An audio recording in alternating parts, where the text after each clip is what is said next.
భద్రాద్రి జిల్లా కొత్తగూడెం పోస్టాఫీస్ సెంటర్లోని అంబేద్కర్ విగ్రహం వద్ద గురువారం ఎంఆర్పీఎస్ వ్యవస్థాపకులు మందకృష్ణ మాదిగ చిత్రపటానికి మంద హనుమంతు ఆధ్వర్యంలో పాలాభిషేకం నిర్వహించారు.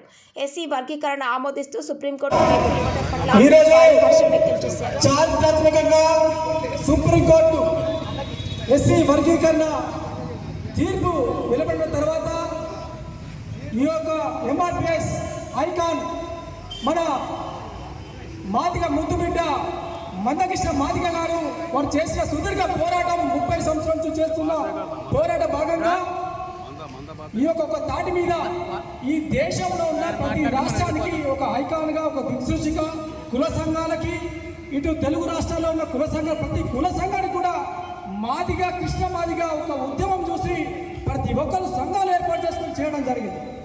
దాంట్లో భాగంగా 30 సంవత్సరాల నుంచి ఎస్సీ రిజర్వేషన్ భాగంగా వర్గీకరణ భాగంగా 10 లక్షల మంది మీటింగ్ కూడా ఏర్పాటు చేసి హైదరాబాద్లో ఏర్పాటు చేయడం జరిగింది.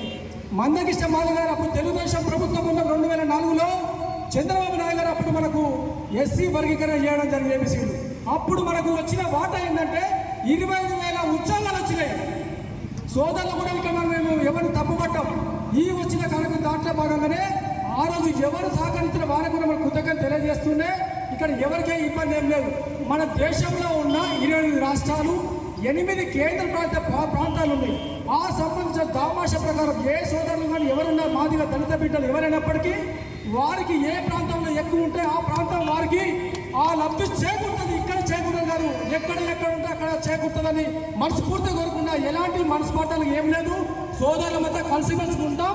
మనకున్న హక్కులు ఏజెన్సీ ప్రాంతాల్లో కానీ రిజర్వేషన్లో ఉన్న రాజకీయంలో రిజర్వేషన్లో కానీ మనకున్న ప్రాంతాల్లో ప్రతి ఒక్కరికి వచ్చే విధంగా ప్రతి ఒక్కరు కూడా కలిసిమెలిసిగా పోరాటం చేయాల్సిన అవసరం ఎంత ఉందని తెలుసు. ఈ యొక్క కార్యక్రమాలు అందరూ పాల్పంచుకున్నందుకు ప్రతి ఒక్క పేరున అందరికీ మనస్ఫూర్తిగా నమస్కారం తెలుసు.